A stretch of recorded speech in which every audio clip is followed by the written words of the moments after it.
Hi everyone, this is Billy and you are listening to Humans of Authenticity, the CEO Special Edition.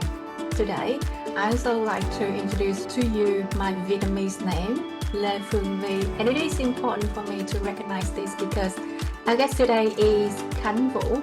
He is an overseas Vietnamese that I've known through the ASAE network. He is currently the CEO at the Society of Asian Scientists and Engineers, the largest non-profit AAPI talent and leadership in STEM in America. And within the ASAE ecosystem, he is an advisor of the AANHPI group, now known as the AANHPI Association Community Group. And you can find us on LinkedIn. Welcome to Humans of Authenticity, Khánh. Thank you, V. My name is how you pronounce it in Vietnamese, but Khan would be the American pronunciation. And you are listening to the Humans of Authenticity, the CEO Special Edition. Thank you. Welcome to the show. Would you like to introduce yourself to our listeners first? Yeah, so I'll start with my name. In the Vietnamese culture, we start with our family name because that's more important than the individual. It's a very collective mentality. It's one of the things we talk about leadership too, in how the American and the Western, and particularly the US British-based leadership is very individual, where Confucius systems like ours, Vietnamese, are more group-based thinking. And so how you would introduce yourself is Vũ is my last name, Quốc Khánh, because I was actually born on Independence Day. And so that's why my name is Quốc Khánh, Quốc from the Chinese school, which means country, and then Khánh is celebration. So country celebration, Independence Day. I was born in Vietnam, left during April 30th, 1975. That's when the tanks rolled into Saigon, now known as Ho Chi Minh City. My dad got myself, my mom, and my sister out, and he went back for his father and my aunt. So we were separated. My mom and I left early. We were picked up by US Navy ship and transported to Guam. And then my dad left later and also was picked up by the US Navy, and we all met back in Guam. So there was some crazy times. Reminds me of the pictures of the Afghanistan withdrawal and how people were chasing after planes. I mean, I was very young. I was 5 at the time, but it brought back memories a little bit, not explicit memories, but emotional memories of those times when we escaped. And the pictures you see that were famous where the helicopters were trying to take off and people are hanging off the helicopters, or babies in the planes and we're strapping in. And so it's hard because I wasn't fully formed at the time, and I don't have the consciousness of knowing how rough and how monumental that moment was. But there is lingering effects, I guess one would say, from that moment. But we were lucky enough to leave, and we were in Guam for a few months, and then we were transported to military camps in the US. We were at Fort Chaffee in Arkansas. I believe there was 4 or 5 camps where all the refugees came to. Camp Pendleton was a big one. There's actually a movie with Patrick Swayze and Forrest Whitaker called The Green Dragon. So I would highly recommend those who are interested in understanding what it was like during that transition. That's just one point of view, of course. And then there's another one, independent film called After the Fall, which is the story of people escaping Saigon, that's done by Vietnamese and Vietnamese actors, that I thought was a little bit more true than some of the other ones you see, like The Quiet Americans and whatnot. And how you get out of those camps is to be, quote unquote, adopted by American citizens. So we were adopted by a farmer in upper state New York. And I didn't realize this until I had more conversations with him recently, is that we were adopted out, but we were used as cheap labor hands during that time. So within a month or two, we left and went to Buffalo, New York, where we had an uncle there. If anybody knows Buffalo, New York, I have a picture of myself with snow above my head. So yeah, we didn't stay there very long in Buffalo. And then I think late 75, 76, we came to Denver because we had an aunt there. And so we've been in Denver since 1975, 76. And we were one of the first 12 Vietnamese families, I think, in Denver. So I know Denver like the back of my hand. I practically grew up here. I went to Denver Public School, first in my family to go to college. I didn't know anything. I'm the oldest of 6 kids. So my sister and I were born in Vietnam. The rest of the kids were born here in the US. And one of the challenges is, I had the grades, typical Asian upbringings, got to get the grades, got the grades, didn't know how to apply for college. So I applied to the Ivy Leagues, but didn't know that the essay was very important. And so I put the essay last minute, and I did have great advising. So one of the stories I tell is I applied to Harvard and I was put on the wait list at Harvard. And one day in school, my college counselor sent a note up to my class and go, Con, Harvard accepted you. And I was like, oh my God, I got accepted to Harvard. I ran downstairs and he handed me this letter and it says Hartford.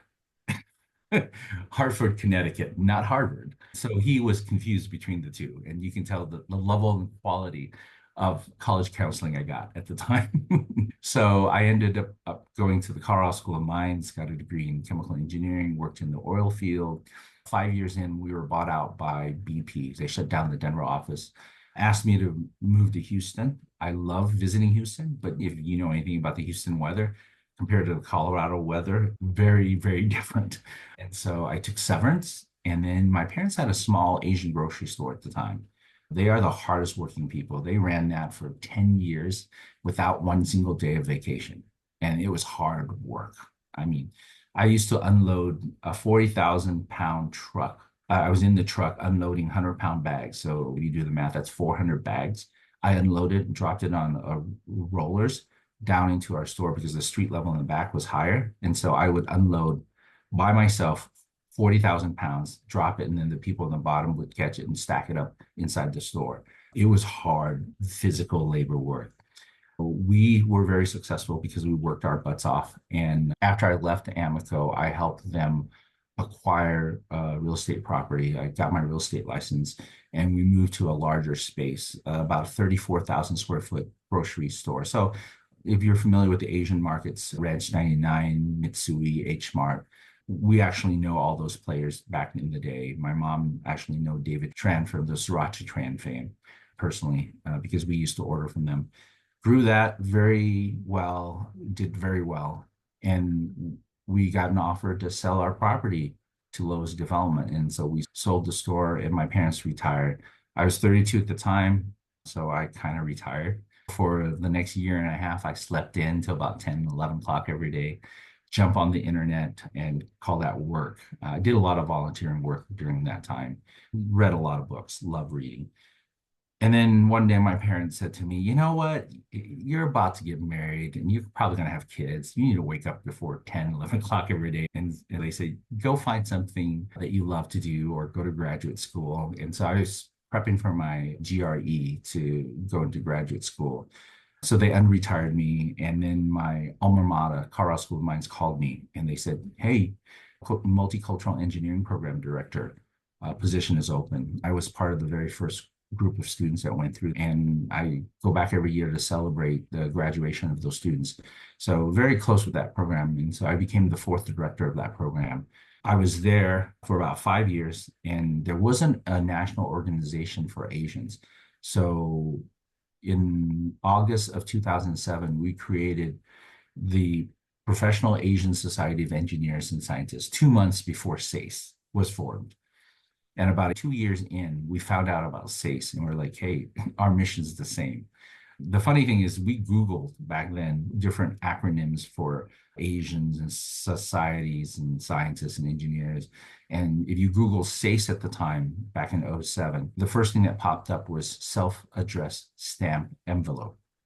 Good thing the self-addressed stamp envelope is not a thing anymore. So, but there were other organizations called SACE too. And so one of the reasons we didn't choose SACE, but when we found out about SACE, and I tell people I'm a lover, not a fighter. And you talk about the impact that you have on your mission. Where I was the co-founder, decided to merge with SACE because SACE was slightly larger. And to me, it was more about the impact rather than the title of co-founder or whatever titles you have, right? It's about the mission. And so PACES merged with SACE, and I became a volunteer of SACE. And we decided to host a conference, and I was the conference chair. So I led that conference. I've been to SHIP, SWE, NSBE, our sister diversity organizations, and I still go to this day. I just went to a SHIP and SWE in the last month. then we have a business plan moving forward. Fortunately, it went out with a hitch and everything came together. And a month later, they decided to hire me as the first full-time permanent executive director. And that was in 2011. And I've been at the helm since. I was the first full-time employee. Now I have a staff of 10, 11, 12, and a bunch of contractors. And so we keep growing. We're adding people. We're talking about 2025 budget and how many people we're adding next year. So it's been a fun ride. Our last conference was about a month ago, and we had almost 4,000 people. We have over 100 chapters across the United States that showed up, and also 100 or so corporate ERGs showed up for our professional program. We're about a $4 million nonprofit, and we're looking at hitting 5 million maybe next year or the following year for sure. So yeah, that's my story. I'm sticking to it, as they say. Congratulations on the achievement, especially the exponential growth of the organizations within 17 years. That's amazing. I think there is a lot of Asianness coming out of the stories that you just shared. You got a degree in engineer, and I know that a lot of us tend to opt into that career path. My dad is an electrical engineer as well when he was working. And then you moved to become a realtor. You also work with your parents at the grocery store. You remind me of all of the Asians reference movies, sitcom series, and all of that. So there are a lot of similarities there. And then you move into association. So that's a lot of different varieties of things you've been doing, as well as different sector with your entire story so far. What is the one thing that you love the most about yourself in that story? You know, I was given advice early on, and I think I try to live true to it. No matter what the situation, you have to figure how can you add value to whatever situation you're in, right? Early on in my high school career, I was selected to represent the state of Colorado. So they picked one student from each state to represent them in the Department of Energy's summer camps. So I was selected to either do supercomputing in Berkeley or superconductivity in Oak Ridge laboratories. I wanted to go to both, but they said, no, sorry, you need to choose one. So we choose another kid. And so I chose supercomputing. And when I got there, at any singular time in my life, I was probably in the room with the smartest people that I've ever been with. My roommate spoke 7 languages. Whoa. And languages wasn't his thing. He ended up being a double PhD, and one of them was biochemistry. I mean, the students that I were in, there were 60 of us, so 50 from each state, and then some of our allies, right? My roommate was from Germany. There were one from Japan, UK, I think Australia too. Of the 60 of us, the 10 of us knew that the 50 others were super smart. I mean, they were just crazy intelligent smart, right? And we were above average. So we knew, and I was part of that 10, by the way. So I wasn't going to compete on a mental level with them, right? Just never could compete with them. They taught us a physics engine language, pretty brand new, on the supercomputer on the Cray 2 at the time. And some of these students picked it up with like within minutes, within hours. It took me a full day to like, okay, what does this actually do? And I'm not a dummy, but oh my gosh, I am slow compared to these like crazy people. We had students who were working on patents already in juniors in high school. It's just crazy, the level of intelligence. So we were graded on a project. It was a physics engine, basically early Toy Story development types, lighting, optics, and things like that. And I barely finished the project, but some of the students created amazing stories, and they were judged. At the end of the camp, we had a banquet. They placed first, second, and third place. And then after that, they called me up to stage. And I was like, did I do something wrong? Because I know I didn't win any awards, right? And then they gave me a present. It was an underwear with a Batman logo on it. The reason they gave me that was I organized on the weekends. It was not part of the curriculum. Batman, Michael Keaton, the first Batman movie at that time came out. And so I was like, hey, Batman's coming out. Who wants to go see it? So I got the sign up, I talked to the parents, I arranged for carpooling. And then during lunchtime, I organized volleyball games because we had a sand volleyball pit right outside. We were at the Berkeley campus, right? It's nice and sunny out there. And it was an appreciation from the staff and the other students for me to put on that. And it was an early lesson in my life to say that even if you're surrounded by the most crazy, brilliant people in the world, you can still add value if you look hard enough, right? And that taught me the story of impact. How can you impact the situation even though you're not the smartest, you're not an expert, you're a little bit slower than everybody else. She didn't get the assignment right done on time. There's still value to be at. And so talking about being authentic, talking about being human and understanding what your worth is and where you can add, I think that's the biggest gift that I can give to anybody in every situation. It's not how I compare myself to you. It's not what someone's expect out of me, but what can I bring to the situation, regardless of what. So that was an early lesson. I think through my life, I've always looked at the lens, no matter what it is. And part of it is, once I get bored, I leave. This is the longest I've ever been in one job. My tenure is usually about 5 years. So I was 5 years as an engineer. I helped my parents in real estate for about 5 years or so. I still help them off and on, but that's not consistent. And then I worked as the director of the multicultural engineering program at the Colorado School of Mines for 5 years. So my tenure has been about 5 years in general, just because I'm always looking for maximizing my impact. Thank you so much for that. There is so much that I want to unpack from that stories. When you were with talented peers around you, did you feel intimidated or did you feel the pressure? How were you able to look past that so that you can realize your worth? There was no amount of work that I could have done to catch up to these folks.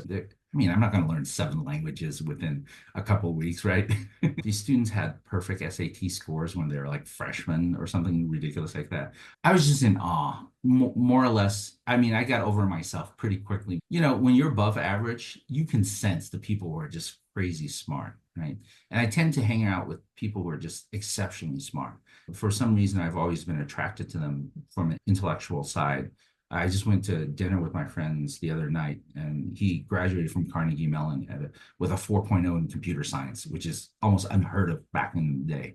But he's exceptionally brilliant. So I like hanging around with smart people. I was intimidated, of course. I thought, oh, wow, I was selected from Colorado, and I'm representing the state of Colorado as the one student. And I get there, and I was like, okay, there were 50 other people here that are way smarter than me. So I got over it pretty quickly, and I try to enjoy the time there. It's natural to be fearful. It's natural to feel insecure, especially in a new situation. But I think that's part of understanding yourself, who you are, what you stand for. That takes a lifetime to understand. I'm still learning what I'm capable of, even at this age. I tell my young folks, I have more road behind me than in front of me, but I'm still learning. I'm still learning so much what I'm capable of. Some things I don't want to do or some things I've ignored, but I know that as a CEO and leader, I have to learn and grow. Mm-hmm. And so that's the thing that keeps me. I love learning and I love growing. And so even to this day, I'm always thinking about different things. And I think that's what's made me successful, honestly, is I don't look at things just the similar way, just the same old box. To your point, I've had a career as an engineer. I had a career in real estate, both commercial and residential. I had a career in higher education. I had a career in retail. I had a career in managing leases and going to graduate school for real estate. And I started some programs on international political economy. So I have a lot of different interests. And I think that's what keeps me, quote unquote, young, besides my Asian youthfulness. Yeah, I think it's how you think about yourself in the world. You also mentioned in your stories, once you know your worth, then you can get over yourself and start enjoying the experience. How did you define your worth in that scenario? For good or for bad, I think I was extra cocky when I was young. I was just self-arrogant. And it's really funny because one of what I call him Student Zero, because he was our first student president, a good friend of mine from SASE. And he keeps coming to me. He goes, Khan, you are so authentic and you're so there with people, because he's seen me interact with lots of people. And he says, I love that about you. And I think about my evolution as a really cocky kid, very competitive kid to who I am today. And I think, again, it goes back to, what am I trying to do? What impact am I trying to have? And if you focus on that mantra, then you get over the insecurities, you get over all these other constructs in your minds about who you should be, who you can be. And then you peel away those layers to say, hey, this is what I can bring to the table. And you become a little bit more humble. I'm not that. I used to be so cocky in junior high school that a teacher once said, well, some of the tests are going to be hard, and whatever the high score, I'll curve it up to 100%. So being the very, very cocky and rude and mean-spirited kind of person that I was, and I didn't know that. I said one time I scored 104% on the test. And so I went up to the teacher and I said, you know what? You should subtract 4 points from everybody's score because you're curving to 100%. I was that kid. I was that mean kid. Thank goodness I'm not that mean kid. Somewhere along the way, I value making an impact in people's lives. And that is not the impact I want on making people's lives, making them more miserable. So I'm a much happier person now. I'm still competitive in my ways. One of my sons is, oh my gosh, he is super competitive. He has the Jordan-esque kind of focused Mamba mentality, as they call it, the Caton Clark kind of mentality. He will practice one basketball shot for like hours on end. Our athletic director asked me one day, he's like, hey, what do you do to your kid? And I was like, I don't do anything. He thought like I hired a special coach. He just watches YouTube and he just practiced the moves over and over again. I'm really busy with work and my 3 other kids. My wife works too. And so I think he gets that from me, that intensity. And I'm trying to focus him on positivity instead of trying that competitiveness in a negative way. And so I think how you understand yourself is focusing on actually what you want to do at the end of the day, and what the impact you have and the legacy you have on other people. And that usually will gear you in the right direction and strip away all that psychological framework that we put up for ourselves.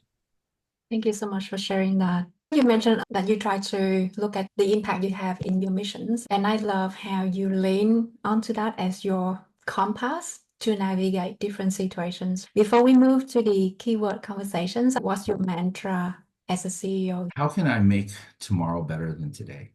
Really, whether it's with my folks, whether it's the organization. And really, it sounds easy, but it's not, because our self-ego gets in the way, our emotional compass, other people's emotional compass gets in the way, other people's framework.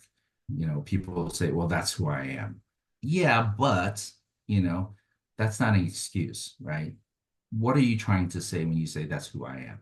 So I think as you move up the ladder of leadership, you really have to work with people, and you try to change their narrative and change their parameters, their psychological framework, how they see themselves and how they see the world.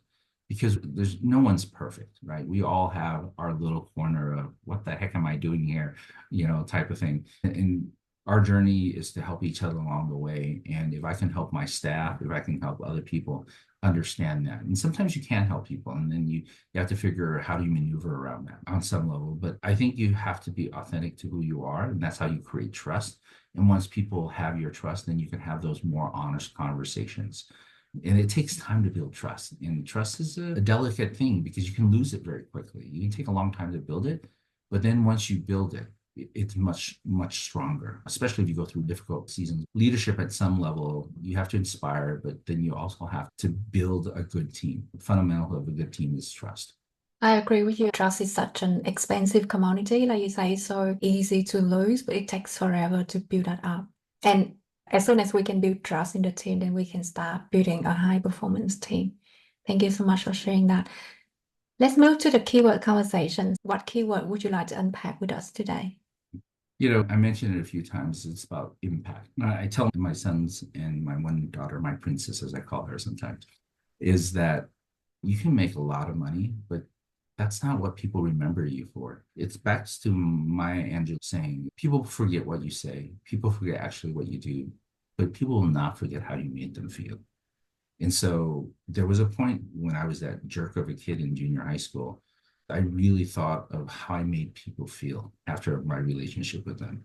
And once I thought about my impact on them in the long term, I started switching and I started trying to create genuine experience. Of course, I'm an introvert by nature, and it's a lot harder to create relationships. So, like I said, I'm still learning stuff about myself. I'm still learning stuff about other people.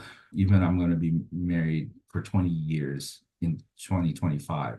I'm still learning stuff about my wife, and I'm still becoming a better partner, husband, father. That I think the best is yet to come. And so, how do you get there is that you keep analyzing what kind of impact you have on a person. Yeah, you can say that I'm this way, but then you're not thinking about you're this way and how you're impacting other people.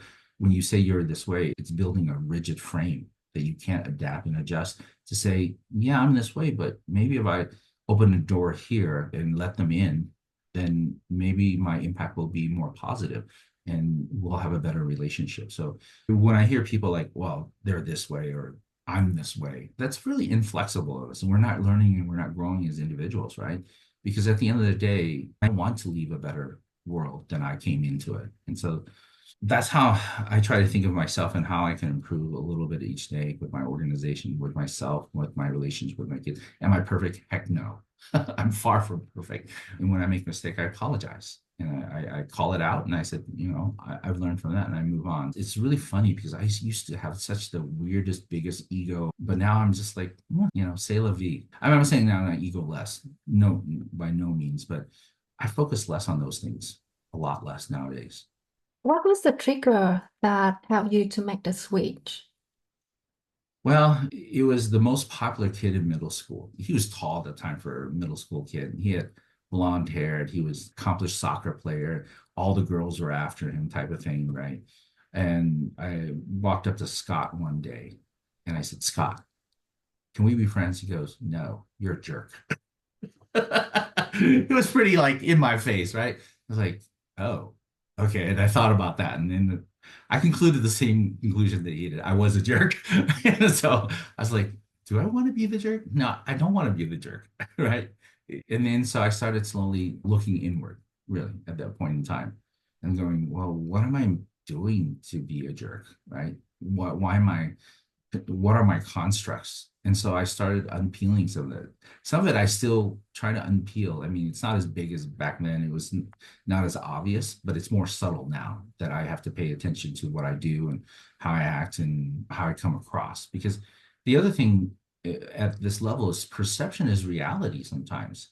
Even though there was a situation where I was trying to explain a really complex situation, I think it was a systematic, and I used a medical term. A medical term is a medical term, but somebody took it negatively, right? Mm. And I reflect on that and I go, yeah, I was inarticulate. I didn't frame it in a way that was understandable. So even though my intent was not to offend, it actually offended someone because I use this medical term. As a leader, you have to be ultimately aware that the bigger your reach, the bigger you have to understand. And that's why, all these presidential and public figures, they have these scripted people. I'm not going for scripted people, but I think you have to be aware Mm. of your surrounding and aware of the impact of your message, even if that was not your intent, right? I want to go back to that experience when you had the conversation with these popular kids in the school. It seems like you were very mature for a high school student at the time. To receive a feedback like that and really take time to look inwards, what influenced your journey looking inward at that point in time? Well, I've always been analytical. I play a lot of different sports. I'm very competitive by nature. So whether I played chess competitively at one point in time, I played table tennis competitively, racquetball. So when I got to college, I played in all sorts of intramural stuff, from soccer to racquetball to volleyball to flag football to chess. Even they had an intramural chess, billiards, pool, table tennis. Yeah, I played in a ton of sports. I'm super competitive in that. So I still have this competitive streak, especially in sports, but I don't take it as seriously because I'm old and things hurt now. And so I can't push myself. But in some of the sports, I got so competitive that I was ranked pretty high. And the next step was to hire a coach. And I'm one not to dedicate so many my energy in just one focus because I'd like to learn about the world. So I move on to the next sport or the next thing. I think it's my ability to analyze things fairly quickly and trying to understand the fundamentals of the games, right? In table tennis, for example, there's a lot of aspects of the game, but if you focus on one thing, you have better results. So I focused on serving. I have a wicked serve. My service is better than the rest of my game because I know that you serve 50% of the time. So if you win 50% of the points, you don't have to win one more other point and you win. And so that's the most efficient, effective way to play the game without having to do the full work of being that next level player, right? I've always been quote unquote a competitive amateur. I was on the brink of if I wanted to get more serious, I needed a coach and dedicate more time. And I wasn't willing to either pay for a coach or dedicate more time. And so I gave up and I just did it for fun after that. So I think my ability to analyze and look at things and understanding fundamental is a very engineering type of framework, understanding the fundamentals, the foundations of things, and then building and scaffolding what's the most efficient, effective way to get to where you want to go.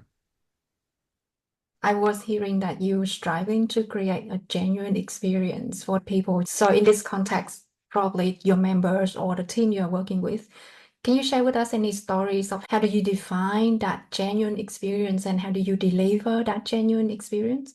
I think you have to be present. So at a conference, like 4,000 people, it's crazy. It is absolutely crazy. So one of the things I've learned that's helped me is I have a handler, somebody that makes sure that I get to where I need to be on time. But in the meantime, when I'm running around, a student will say, "Oh, hey, it's Khan. Can you stop? Do you mind taking a picture with us?" And I'm more than happy. I take the time. I try to be present, right? Even though it's one of our members and they may not know me and I might not know them, to make sure that they know that I see them, that I'm there with them. And that's why having a handler, a person who's like, "Hey, Con, you need to be over here and think about this," it helps because in that way I can focus on being present at whatever I'm doing because all the other stuff somebody's worrying about. And so I don't have to worry about that. So that's how I try to show up, even at a 4,000 person conference. And I love that I'm able to be there for a member. A member will say, "Hey, Khan, I want to talk to you for a little bit." Or I see a student stress out, I'll stop and I'll say, "Hey, how's it going?" And so we'll have those conversations.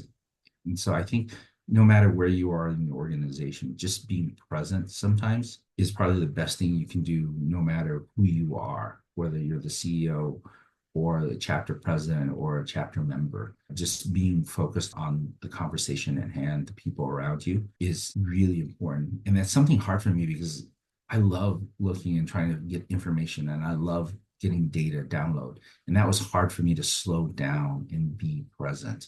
I still work on that because if I default, I'm always looking around trying to absorb as much information as possible. But that's not being present sometimes and being focused on the people in front of you. Thank you for that. So let's talk about impact, your selected keyword. Can you share with us what is the most significant impact you think that you have delivered to SAGE up to today?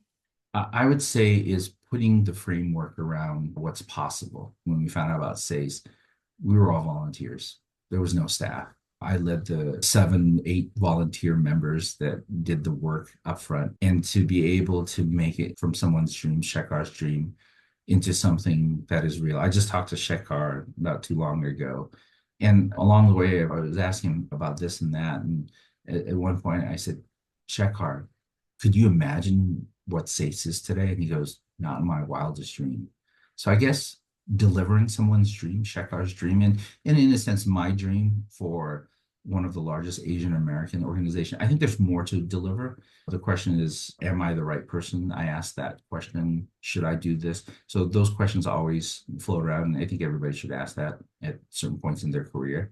But to this point, I took a dream and I made it happen for someone. Shekhar's dream and my dream of PACES, really, at the end of the day, is very similar, is to create a large Asian organization that can help students both in the talent, but then SACE 100 years from now should be a huge organization and should have massive impact, right? I won't be there at the 100-year anniversary, I don't think, unless I'm an AI, digital twin, whatever you want to call it.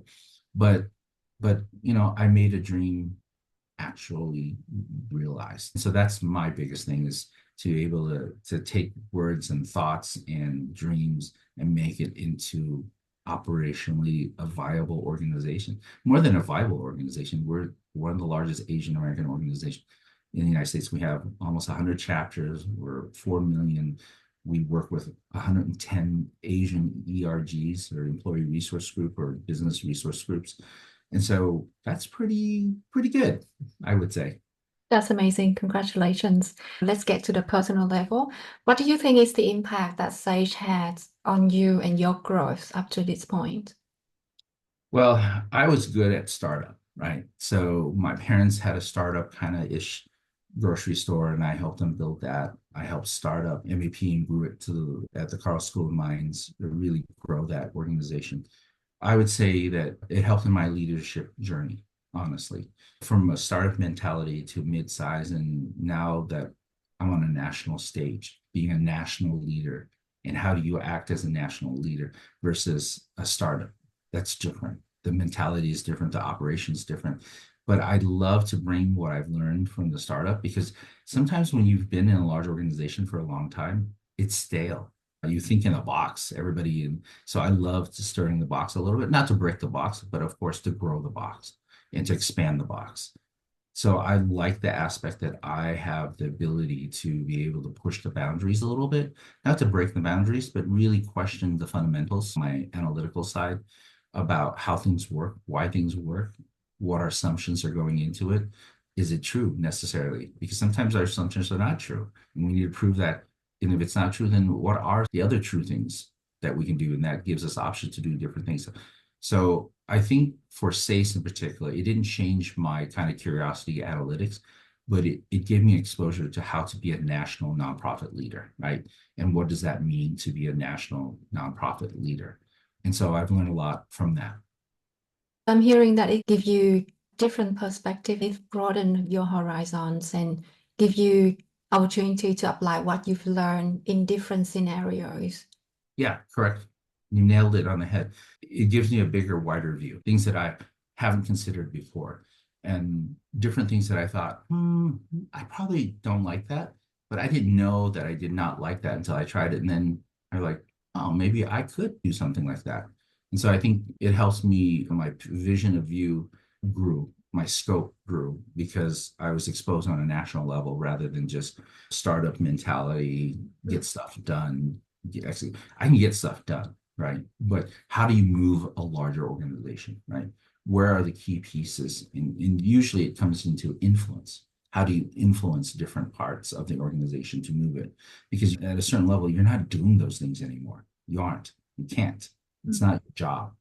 So it's about influence. It's about how do you lay the pathway and understanding who your audience is, how they think, right? Are they analytical? Are they emotional? What are their assumptions? What are their ties? How do you address their fears, right? All of those things. And you do it on a larger scale, on a national level. So you talk to groups of people, whether there's companies, whether they're individuals. But yeah, those are some of the things I think about now, and how my impact is on a larger scale too. Congratulations on the achievement. Was there a time that you encounter something that's so challenging or so difficult that you were most giving up? Yeah, that change from the startup mentality to more formalized a few years ago, that was a challenge. We were operating in a more startup mentality, and I was comfortable with that, and we got stuff done. I mean, we got stuff done. But as your organization grows and it adds new folks, you have to think about culture. What's the impact, and how do you convey the message across the company or the organization, right? And do you do it consistent enough to create a culture? And what is that culture? And I thought at some point in time, I was mentioning that about 5 years in, I felt like, okay, I've made my impact. It's time to leave.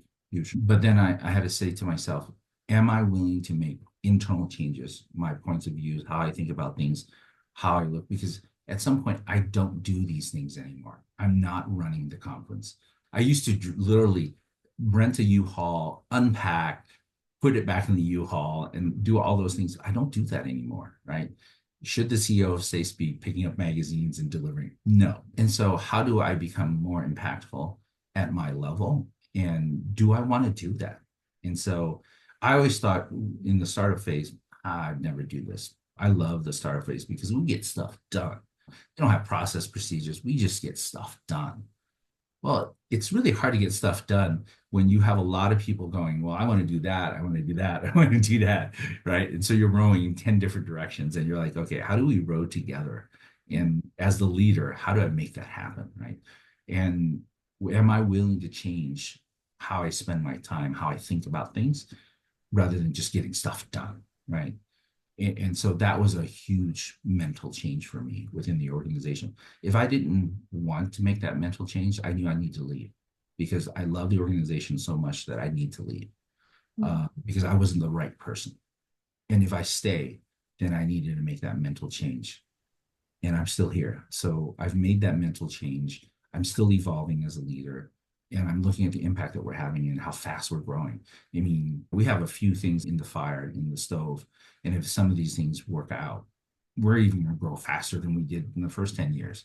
And so it's kind of interesting and amazing at the point in time that as you accept these changes and face and realize, and maybe that's to your point you said earlier, is the maturity that you approach it with, not looking through a lens, but really reflecting upon yourself and understanding. Unfortunately, sometimes the people you deal with don't do the same thing. And so part of your analysis is, well, can I influence them? Can I get them to drop their barriers? And sometimes you can. And then that's a different calculus to think about.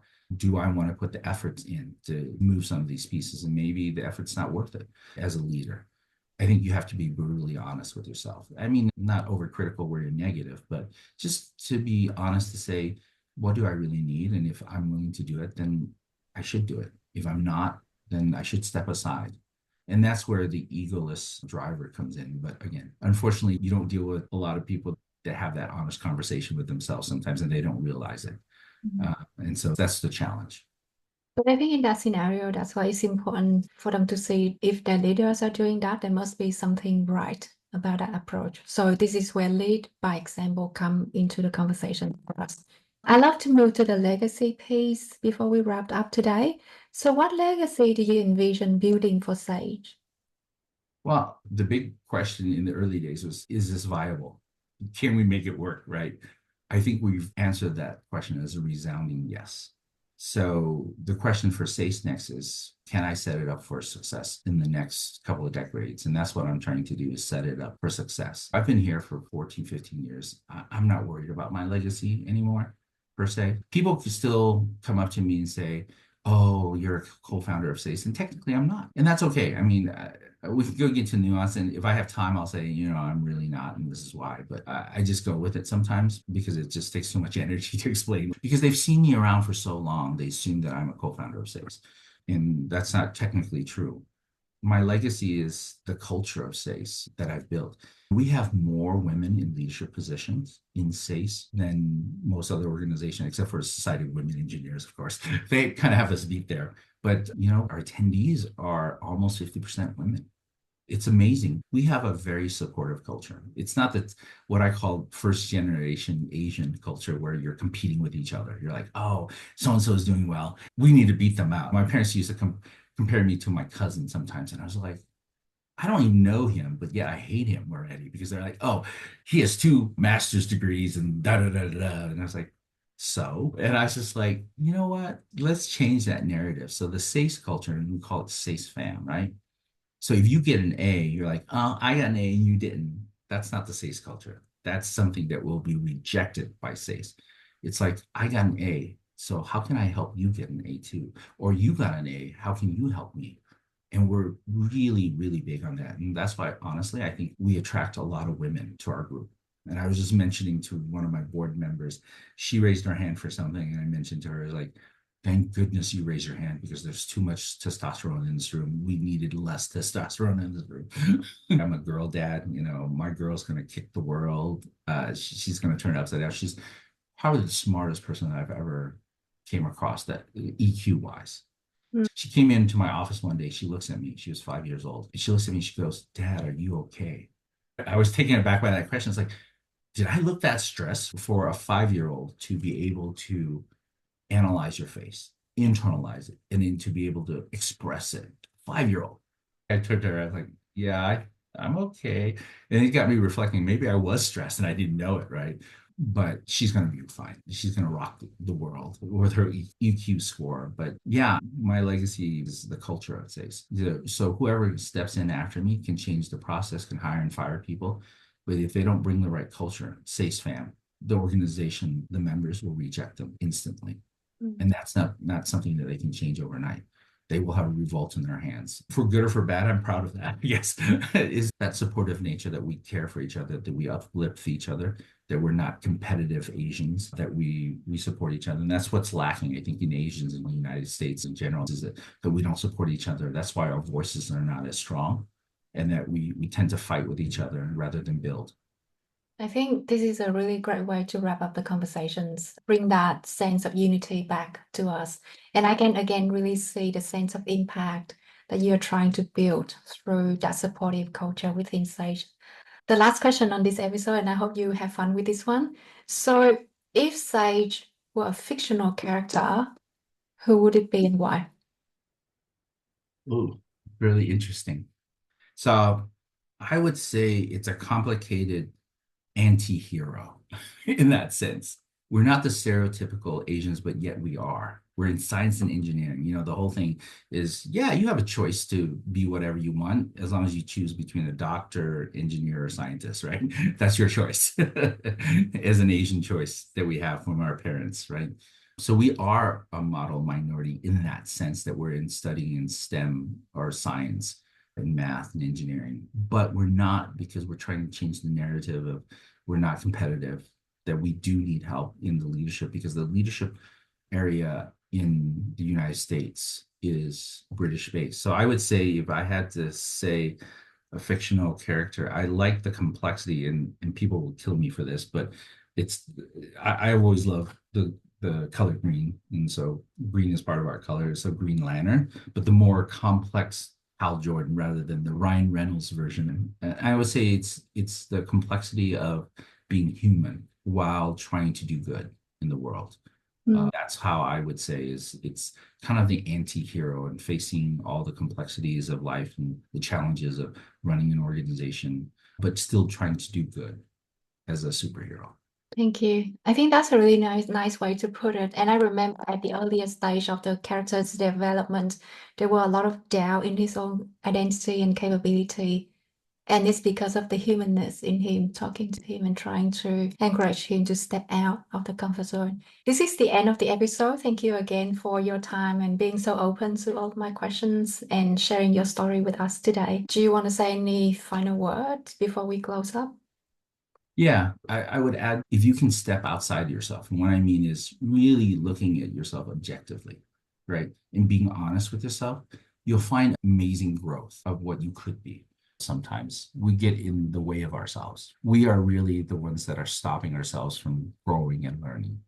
And when we start blaming other people, that's when our learning stops. So you turn inward. That's a super sign of maturity. And unfortunately, not everyone is going to do that. They may point their fingers at you, and that's sad. But if you want to be a true partner, then both of you look inward and say, how can we make this better? Thank you so much. Thank you for closing our interview with such wisdom. Thank you. I enjoyed this.